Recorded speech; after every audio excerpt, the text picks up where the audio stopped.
Hello there, everyone. Judging. It's what we do. Judging is what people on earth do. The good news about your judgments is it can tell you a lot about what is contained in your unconscious mind. Today, instead of go on a litany of teachings about judgment, what I want to do is to show you a really awesome process. This process is, in fact, part of a therapy technique called voice dialogue, but I figured I'd share it with you because it's such a great tool to use in your own life. So here we go. Because I am talking to a spiritual demographic, the judgment that I chose is rednecks.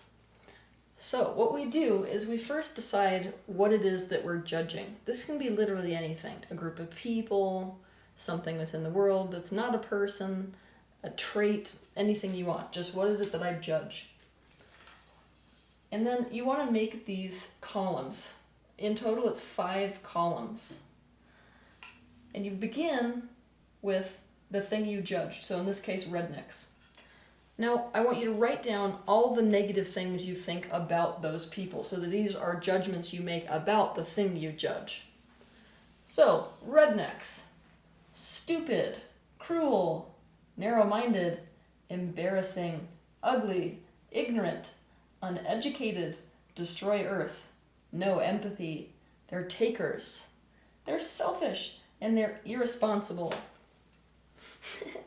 This is not the time to be friendly or to try to be enlightened. This is the time to let your subconscious mind just completely rule the day and be as cruel as possible. In this next column, this represents you in your current state. So what you want to write down is how the rednecks judge you. So here's an example. A redneck might judge you as uptight, pretentious, self-righteous, condescending, judgmental, miserable, no fun, dictatorial, self-conscious, fearful, and rigid. Okay, then the next column. And in my particular opinion, this is the most important column of this entire exercise. This is the worst case them.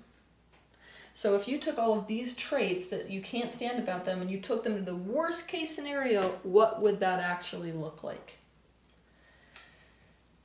For example, a worst case scenario might be something like a statement like they hurt people, or it might be something like digging around in a trash can or sleeping in a gutter is the worst case scenario.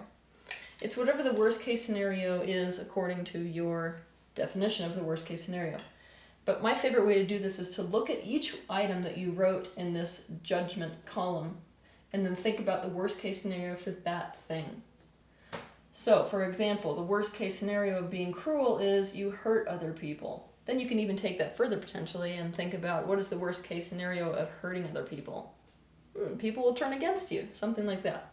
But here's this list. The worst case them for rednecks could be they destroy earth, they hurt other people, they are blindly causing pain, they get rejected, they're unwanted, they're evil, they fall prey to anyone smarter. Catastrophes. Oh my gosh, it's all their fault. They hurt other people, there it showed up again. They're bad. Everything falls apart beyond repair. Okay, so next column. This is the worst case, you. So essentially, if you continued and you evolved into the worst case scenario for your overcompensation, which is really what your personality is right now, then what would happen in your life?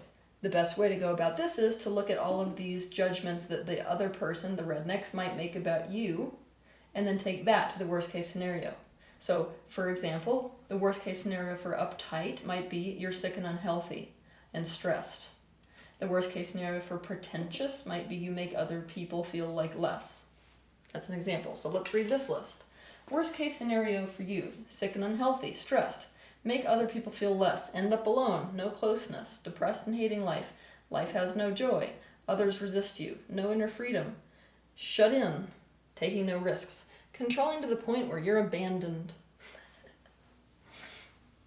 Okay, so now the next step is we think about us taking a homeopathic dose of them. So if I judge a redneck and I took a homeopathic dose of redneck, how might that improve my life? Again, the best way to do this is to think about it this way.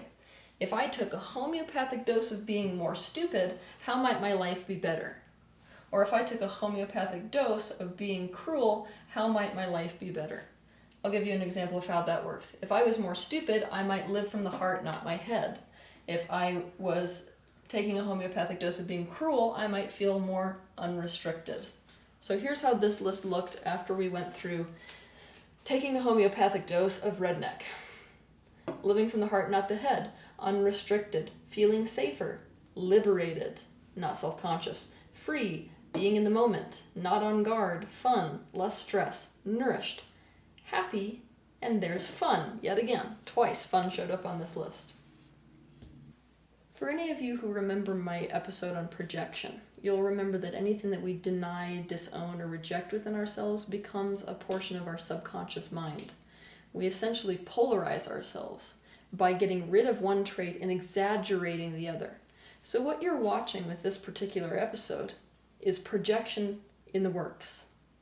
I would suggest, in fact, if you're going to do this episode, highly, to go watch my video on projection, so you can understand more how this works.